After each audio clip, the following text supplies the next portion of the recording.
is now my solemn responsibility to hand over the people's gavel to a son of Bakersfield, a former small business owner, a proud product of a firefighter's household, the gentleman from the great state of California and the next Speaker of the 118th Congress, Kevin McCarthy.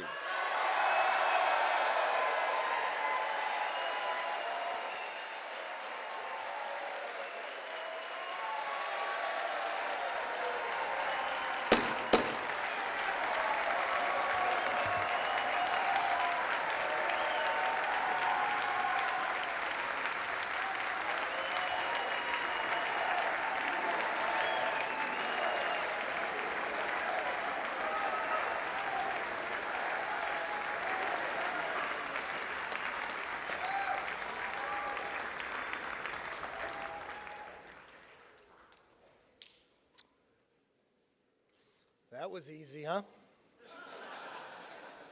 I never thought we'd get up here. Thank you, Minority Leader Jeffries. Hakeem, I've got to warn you. 2 years ago, I got 100% of the vote from my conference.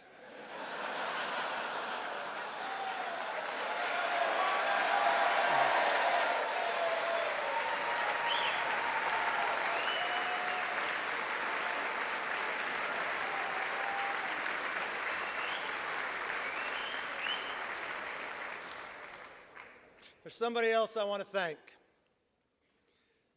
The gentlelady who served as our presiding officer this week, our clerk, Cheryl Johnson. Thank you.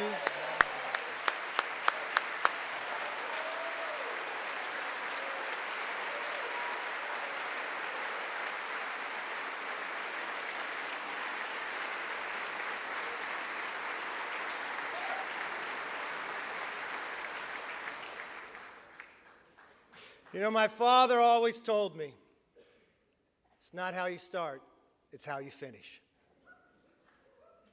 And now we need to finish strong for the American people.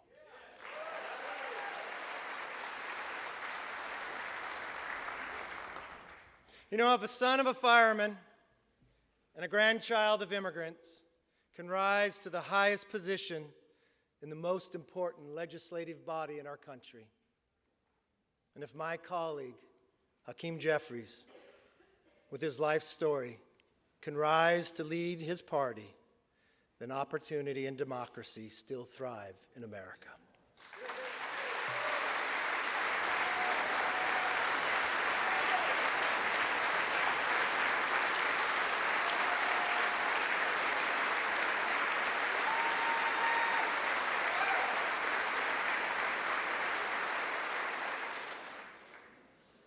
To Leader Jeffries, there will be times we agree, and many times we will differ. I promise our debates will be passionate, but they will never be personal. That's my commitment to you.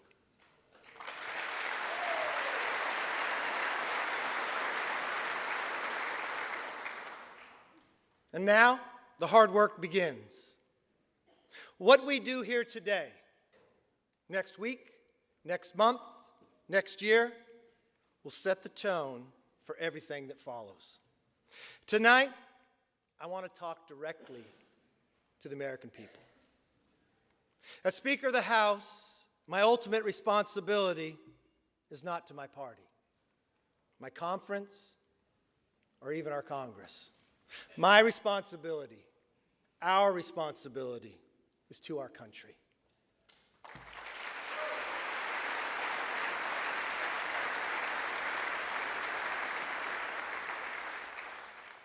Two months ago, you voted for a new direction for our country. You embraced our commitment to America. And now we're going to keep our commitment to you.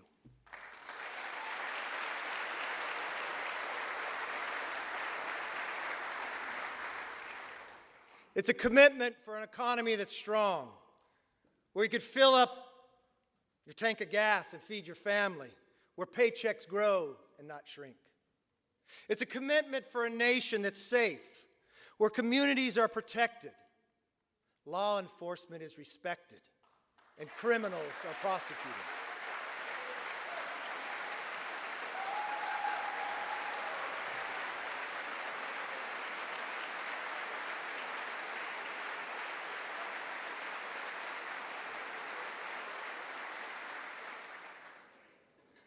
A commitment for the future that's built on freedom, where children come first and are taught to dream big.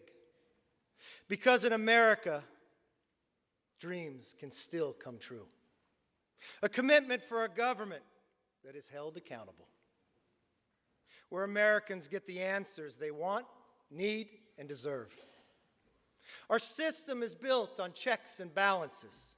It's time for us to be a check and provide some balance to the president's policies.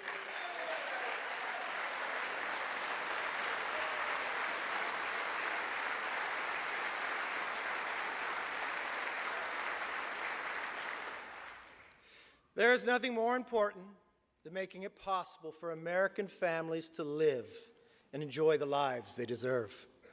That is why we commit to stop wasteful Washington spending, to lower the price of groceries, gas, cars, housing, and stop the rising national debt.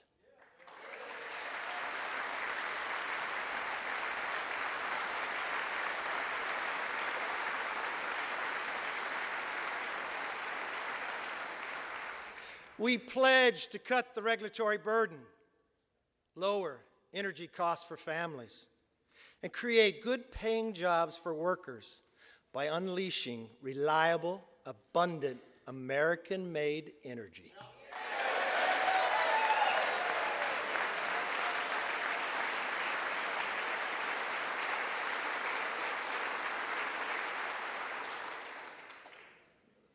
I know the night is late, but when we come back, our very first bill will repeal the funding for 87,000 new IRS.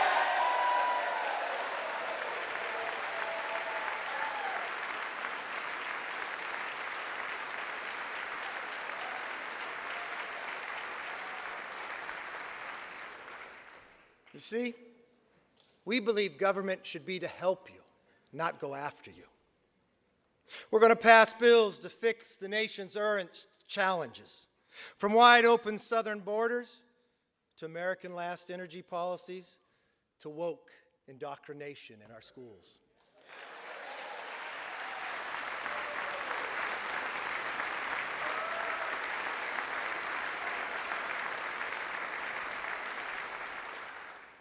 We'll also address America's long-term challenges, the debt, and the rise of the Chinese Communist Party. Congress must speak with one voice on both of these issues. This is why we will end wasteful Washington spending. From now on, if a federal bureaucrat wants to spend it, they will come before us to defend it.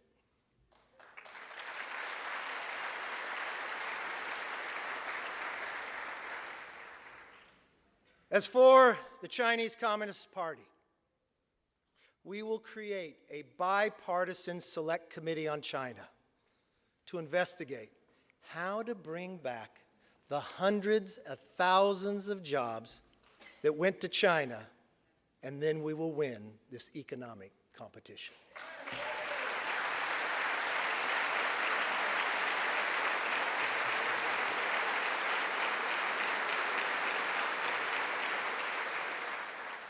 Now, speaking of committees, we will hold the swamp accountable.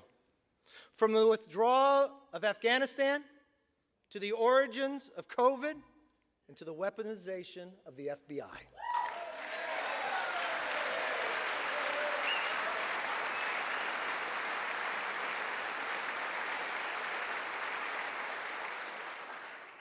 Let me be very clear. We will use the power of the purse and the power of the subpoena to get the job done.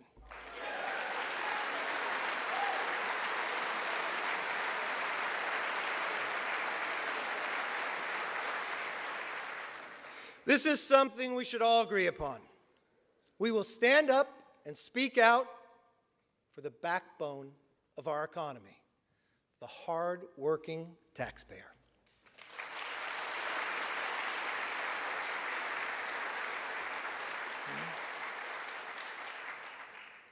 It's nighttime here in Washington. But in some ways, it's also like a new beginning, a fresh start. My friends, this chamber is now fully open for all Americans to visit.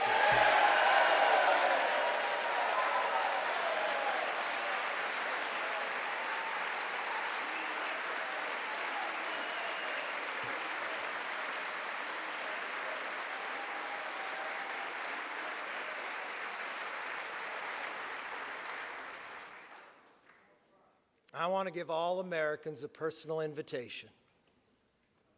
You are welcome to see this body at work. No longer will the doors be closed, but the debates will be open for you to witness what happens in the People's House.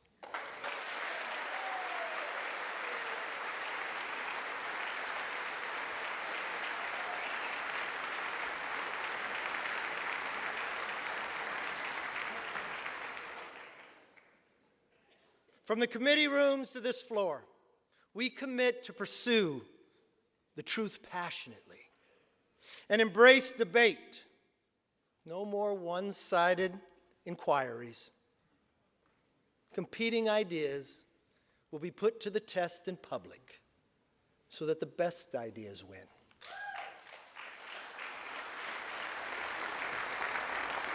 But we also pledge to bring Congress to the people, because answers have not and will not always be found in Washington.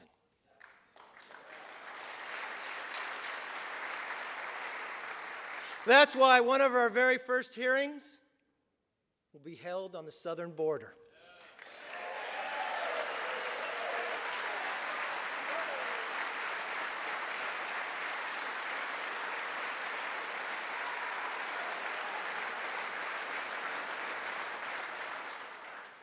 No more ignoring a crisis of safety and sovereignty. We must secure our border.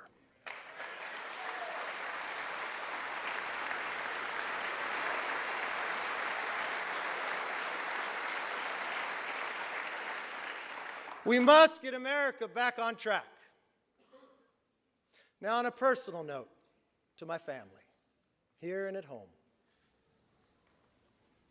to Judy, Megan, Connor, Emily, my brother Mark, Monica, Zach, and yes, my mom, Bert. I am where I am because you are who you are.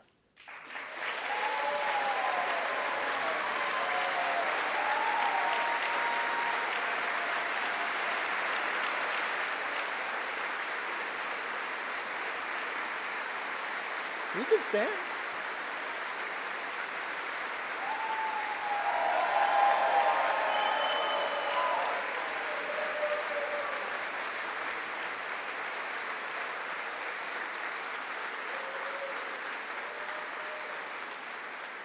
I'd also like to thank my constituents in California's Central Valley, yes, and especially my hometown of Bakersfield. I don't know if you're familiar with music, but as Buck Owens sings, how many of you that sit and judge me have ever walked the streets of Bakersfield?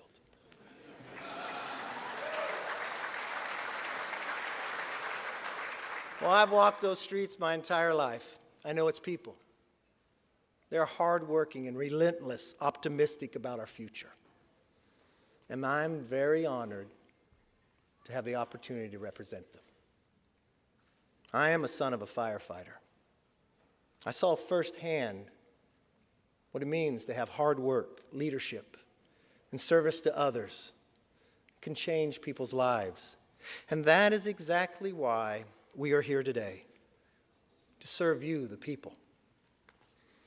We come here with the support of our families and the faith of our neighbors to be their voice in Washington.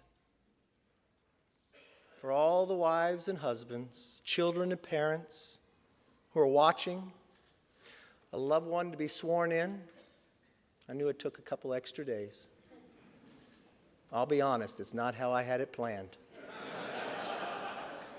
I want you to remember this moment. Take it in. Your loved ones are about to make history. My colleagues and I thank you for your understanding and your sacrifice, and we will work every day to make you proud. My most favorite spot in this building is not in this chamber. It's in the chamber they met before, in Statuary Hall. It's my favorite place to take people on a tour. You see, it's where Abraham Lincoln served. He was just a one-term congressman, sat in the back. I like to go to that spot, and I like to stand where he stood. I like to do it at night when people aren't around. I like to look over and look at the clock, because that's the same clock and same view that Abraham Lincoln saw. I've watched Lincoln serve in the greatest challenge to our Constitution, the Civil War. I watched him take peoples who were rivals and put them together. I watched at a time that he did not know if a nation could sustain itself, but he dreamt of a future and built a railroad across the nation. I want us to all take a moment one time that you are here. I want you to stand there. I want you to look. And I want you to think. If America could do it then, we can do it now one more time.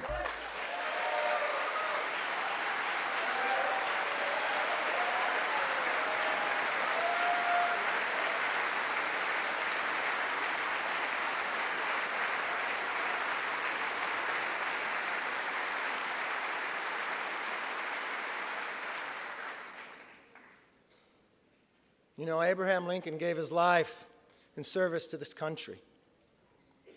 One of his most important observations about America applies today, as much as it did 160 years ago. He said, "We are striving to maintain the government and institutions of our fathers and to transmit them to our children and our children's children forever."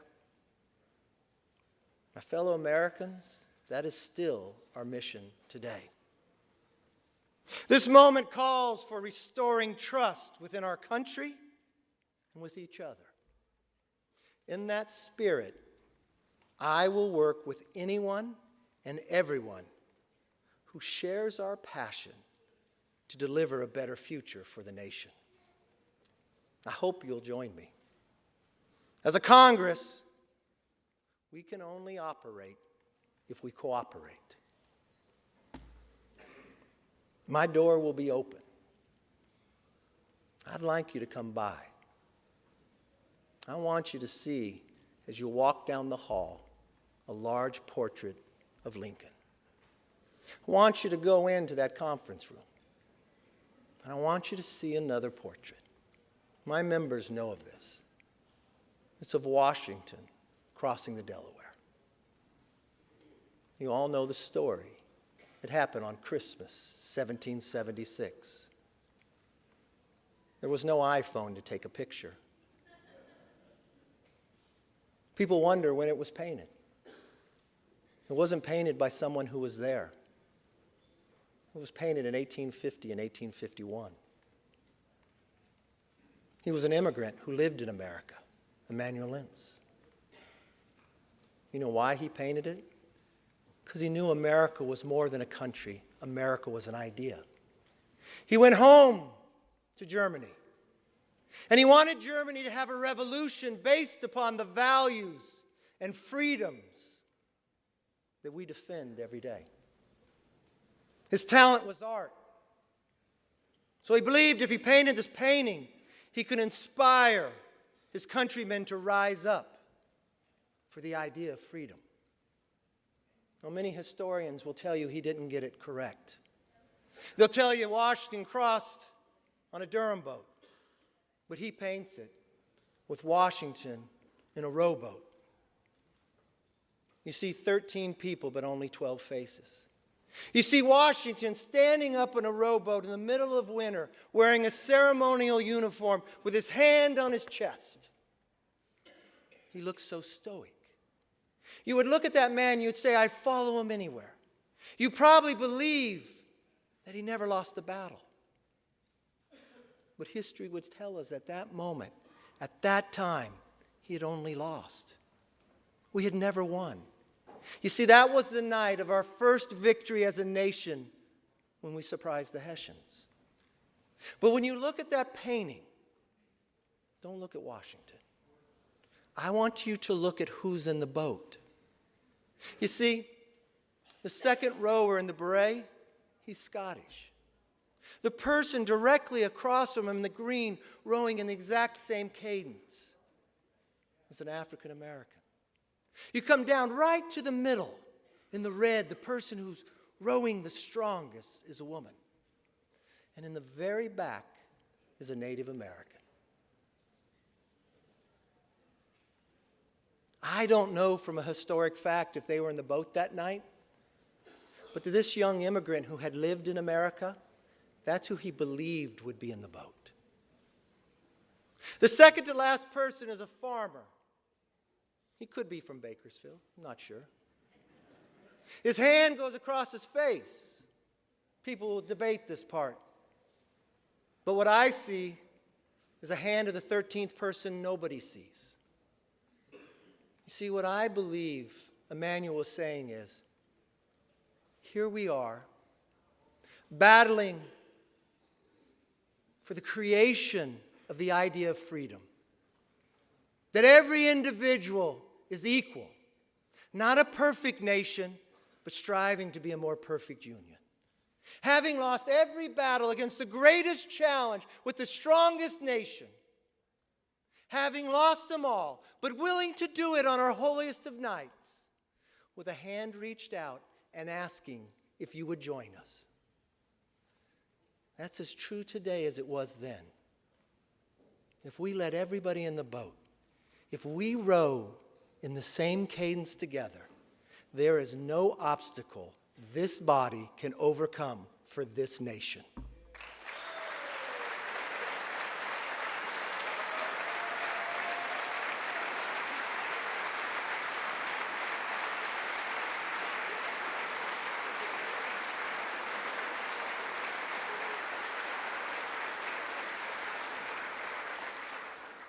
It is time for us to be the voice and worthy of their vote. Let me close with this. I may not know all of you, some of you are new, but I hope one thing is clear after this week. I never give up.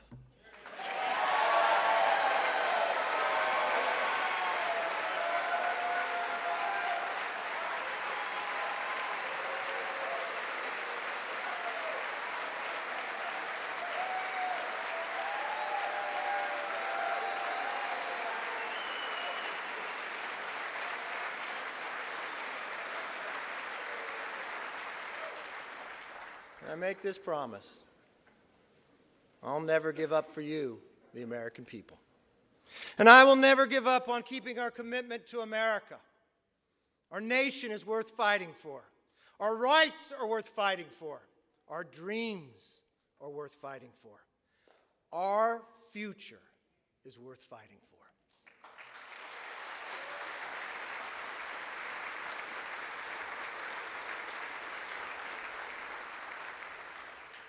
Therefore,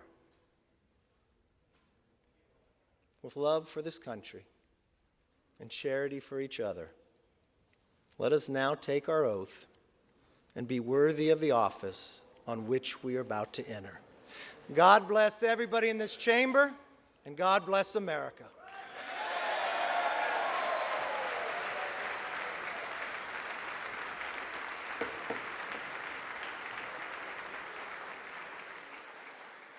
Not so fast. I have to get sworn in first. Sit down. I am now ready to take the oath of office.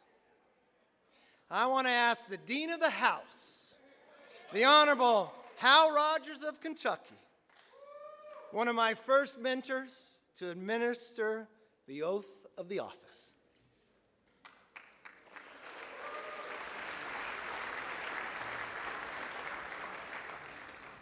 First, we want to offer a bipartisan congratulations to the gentleman from California.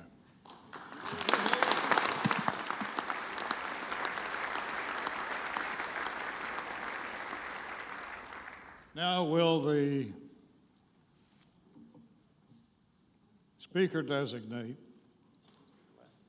raise his right hand?